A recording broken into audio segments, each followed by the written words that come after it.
குருவே சரணம். அனைவருக்கும் வணக்கம். இன்றைக்கி என்ன பார்க்க போகிறோம்னா, மூணாம் பாவமும் அஞ்சாம் பாவத்தையும் பற்றி தான் பார்க்க போகிறோம். மூணாம் பாவத்துக்கும் அஞ்சாம் பாவத்துக்கும் தொடர்பு இருக்குது. அது எப்படின்னா, மூணாம் பாவத்துக்கு மூணாம் பாவம் அஞ்சாம் பாவம். ஒரு மூணாம் பாவம் ஒருத்தருடைய தைரியம், வீரியம் இதெல்லாம் குறிக்கக்கூடிய இடம் இல்லையா? அஞ்சாம் பாவம் புத்திரஸ்தானம் இல்லையா? அப்போ மூணாம் பாவம் நல்லா இருந்தால் தான் ஒருத்தருக்கு வீரியம் உண்டு, அது ஆணாக இருக்கட்டும் பெண்ணாக இருக்கட்டும் அப்படின்னு சொல்ல முடியும். அப்போ அந்த மூணாம் பாவம் நல்லா இருந்தாலே ஆட்டோமேட்டிக்காக அஞ்சாம் பாவத்தின் மூலிமா புத்திரம் கிடச்சிரும், குழந்தை கிடச்சிரும் அப்படிங்கிறது கன்ஃபார்ம். அப்போ ஒருத்தருக்கு குழந்தை பாக்கியத்தை வச்சு கண்டுபிடிக்கிறதுக்கு அஞ்சாம் பாவ அதிபதி குரு இவங்களெல்லாம் பார்க்குறத விட மூணாம் பாவாதிபதி செவ்வாயை பாருங்கள். செவ்வாயை பார்த்தீங்கனாலே உங்களுக்கு புத்திரம், அதாவது வீரியம் இருக்குதா இல்லையா, அதன் மூலிமா குழந்தை உருவாக்க முடியுமா, இல்லை மருத்துவமனை போய் சிகிச்சை எடுத்ததுக்கப்புறம் தான் குழந்தை பெற்றுக்கிற முடியுமா அப்படிங்கிறத தெரிஞ்சுக்கலாம். இன்றைக்கி வீரியத்தை பற்றி தான் பேச போகிறோம். மெயினாக ஒருத்தருடைய ஜாதகத்தில் ஆண்மை பலம் இருக்குதா இல்லையா, இல்லை பெண்ணுக்கு அந்த கருவுறக்கூடிய சக்தி இருக்குதா இல்லையா, மலட்டுத்தன்மை இருக்குதா இல்லையா அப்படின்னு சொல்லி கண்டுபிடிக்கிறது ரொம்ப எளிமையாகவே கண்டுபிடிக்கலாம். எப்படின்னா, ஏன்னா ஆணுக்கு ஆண்மை இல்லைன்னா அவனை ஆம்பளைன்னே சொல்ல முடியாது, கேவலமாக பேசுவாங்க இல்லையா? அதேமாதிரி பெண்ணால் குழந்தை பெற்றுக்கிற முடியலன்னா மலடி அப்படிங்கிற ஒரு பெயர் வச்சு கூப்பிட ஆரம்பிச்சிடும் இந்த சமுதாயம்.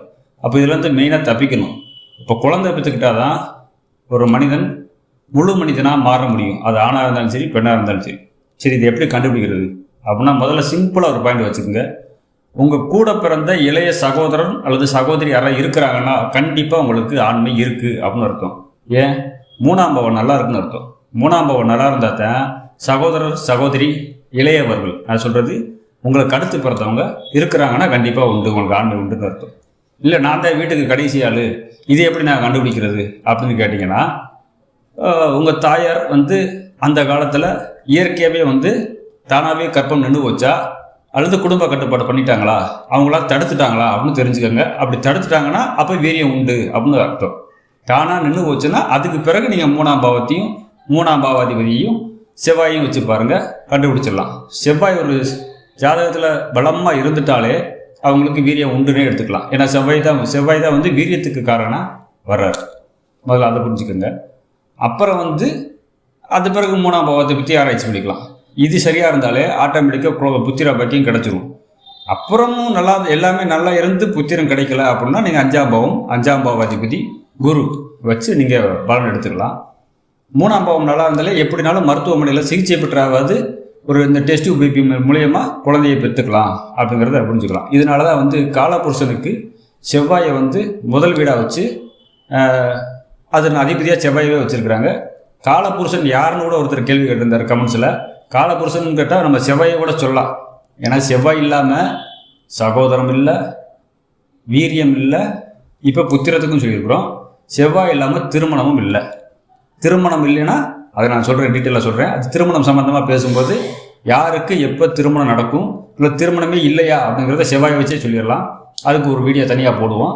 அப்போ செவ்வாய் எல்லாத்துக்குமே ஒரு முக்கிய பங்கு வைக்கிறதுனால காலபுருஷனுக்கு முதல் வீடாக வச்சு அவரையே அதன் அதிபதியாக வச்சுருக்கிறாங்க. செவ்வாய் தான் மங்களகாரகன். எந்த ஒரு சுப நிகழ்ச்சிக்கும் செவ்வாய் சம்மந்தம் இல்லாமல் நிகழாது அப்படிங்கிறத புரிஞ்சுக்கோங்க. சரி, இப்போ போன பதிவில் நம்ம என்ன சொல்லியிருந்தோம்னா, உச்சம்னா 6, ஒரு கிரகம் உச்சம்னா 6, மூலத்திரிகோணம்னா 5, ஆட்சினா 4, நட்புனா 3, சமம்னா 2, பகைனா 1, நீசம்னா 0 அப்படின்னு சொல்லியிருந்தோம். இது சகோதரத்துக்கு மட்டும் இல்லை, புத்திரத்துக்கும் எடுத்துக்கலாம். இப்போ உதாரணத்துக்கு குரு உச்சமாக இருக்கிறார் வச்சுக்குவோம், கடகத்தில் உச்சமாக இருக்கிறார் அப்படின்னா குரு புத்திரக்காரங்க இல்லையா? அப்போ உச்சம்னா நம்ம 6ன்னு சொல்லியிருந்தோம். Right, okay. அவருக்கு வீடு கொடுத்த டெபாசிட்டர் ஸ்ட்ராங்காக இருக்கணும். சந்திரன் கூட இருக்கலாம், உச்சமாக இருக்கலாம், ஆட்சியாக இருக்கலாம், அல்லது அவருக்கு நேர் 7ஆம் பார்வையில் இருக்கலாம், அல்லது கேந்திரத்தில் இருக்கலாம், திரிகோணத்தில் இருக்கலாம். இப்படியெல்லாம் இருந்தால் கண்டிப்பாக 6 கர்ப்பத்துக்கு அதிகாரம் உண்டு அப்படின்னு சொல்லிடலாம். சரி, 12, 13 வாரிசுன்னு சொன்னேன். எப்படின்னு கேட்டால், சந்திரன் உச்சமாக இருக்கிறாருன்னு வச்சுக்கோங்க. அப்போ இந்த சந்திரன் உச்சத்துக்கு ஒரு 6ம் குருவுக்கு ஒரு 6ம் போட்டிங்கன்னா 12 வந்துடும். சரியா போச்சா?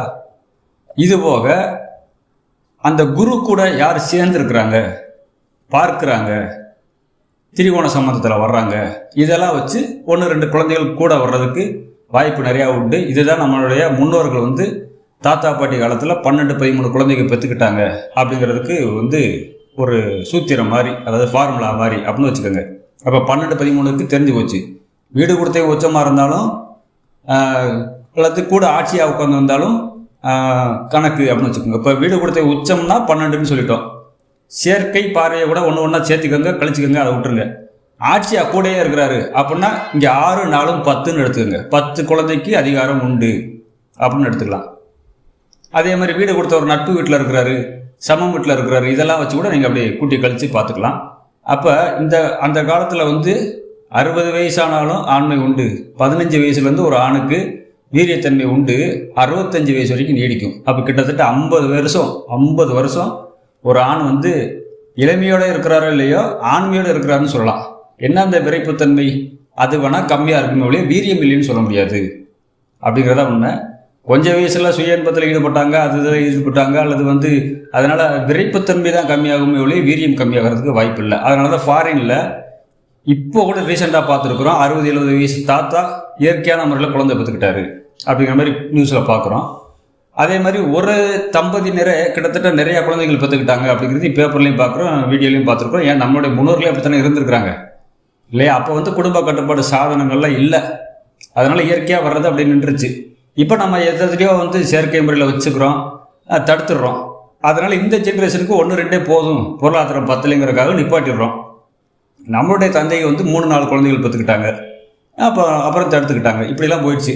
இப்போ 13, 12 அப்படிங்கிறதுக்கு ஃபார்முலா சொல்லிட்டேன்.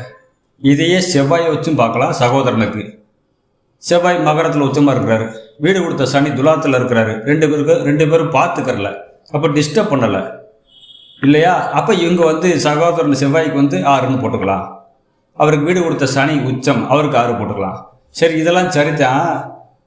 கூட பிறந்தது ஆணா பெண்ணா எப்படி கண்டுபிடிக்கிறது? அதே மாதிரி உனக்கு பிறக்கக்கூடிய குழந்தை அது ஆண் குழந்தை இத்தனை, பெண் குழந்தை இத்தனை, எப்படி தெரிஞ்சுக்கிறது அப்படின்னு ஒரு கேள்வி வரும் இல்லையா? இப்போ குருவை வச்சு சொல்கிறேன். குரு கடகத்தில் உச்சமாக இருக்கிறாரு, வீடு கொடுத்த சந்திரனும் உச்சமாக இருக்கிறாரு, 12 பேர்னு வச்சுக்குவோம். குரு சுயசாரத்தில் உட்காந்துட்டாரு அப்படின்னு வச்சுக்கோங்க.